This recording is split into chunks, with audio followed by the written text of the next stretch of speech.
Bonjour, nous sommes 5 étudiants ingénieurs à ICN Lille.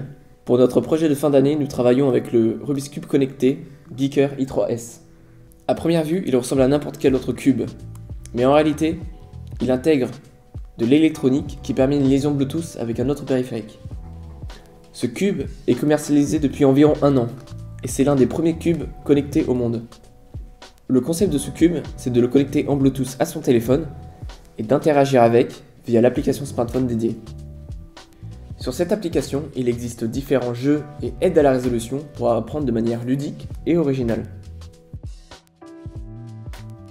On a donc décidé d'exploiter la connectivité de ce cube pour l'utiliser à d'autres fins.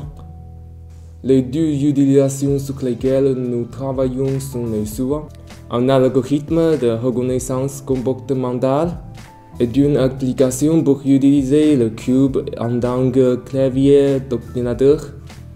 Pour la partie reconnaissance comportementale, notre objectif est de pouvoir différencier un utilisateur d'un autre à sa façon d'utiliser le cube. Il y a 3 grandes étapes. La première consiste à récolter des données. Chaque membre de l'équipe a réalisé une même séquence une 50aine de fois. Lors de ces séquences, nous récupérons le temps qui s'est écoulé entre chaque mouvement du cube. La seconde étape est l'entraînement d'un modèle.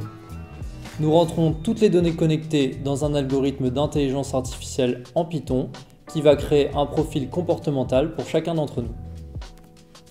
Enfin, la dernière étape est de confronter de nouvelles séquences au modèle pour déterminer de quel utilisateur il s'agit. On peut imaginer utiliser cette reconnaissance comportementale pour faire de la double authentification, c'est-à-dire authentifier un utilisateur à l'aide d'une séquence qui lui est propre et de sa manière de réaliser la séquence. Nous avons donc créé un site sur lequel la connexion se fait par double authentification avec le cube. En plus du principe d'authentification, nous avons eu l'idée d'utiliser le cube comme périphérique Bluetooth, donc comme un clavier. Nous avons donc créé le Rubicon Mapper, un produit fini, simple d'utilisation, qui permet d'associer au mouvement du cube les touches d'un clavier.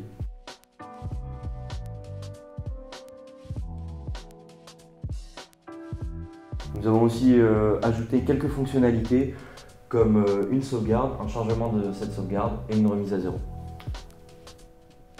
On peut imaginer avec cette application faire défiler des slides, écrire du texte ou même jouer à des jeux dans le genre de Snake ou Tetris, tout comme le ferait une manette ordinaire. La question qu'on peut se poser, c'est à quoi ça sert vraiment? Pour faire défiler des slides ou écrire du texte, un clavier d'ordinateur ou une souris marche parfaitement. Pour jouer à des jeux, il existe des manettes qui sont bien plus adaptées pour ça. En fait, il faut voir le Rubik's Cube comme une télécommande sans fil. Évidemment, la forme change, mais la fonction est exactement la même, c'est-à-dire repérer un événement et effectuer par la suite une action. Ce qu'il y a de très intéressant avec ce projet de recherche, c'est la partie reconnaissance comportementale. On peut sécuriser une action par un mot de passe, en l'occurrence une séquence, et par une façon de réaliser cette même séquence. Dans un monde de plus en plus connecté, la sécurité est un enjeu clé. On peut alors facilement imaginer une télécommande comme celle-ci dans le domaine de la domotique, où chaque membre de la famille va pouvoir effectuer des actions, ouvrir le garage, allumer des lampes, avec une séquence précise, mais surtout une façon unique de réaliser cette séquence. La télécommande ici est un Rubik's Cube, mais on peut imaginer plein d'autres types de télécommandes. Le plus important dans cette télécommande, c'est la capacité de faire des séquences, donc de suites d'événements, et ainsi faire fonctionner les algorithmes de reconnaissance comportementale.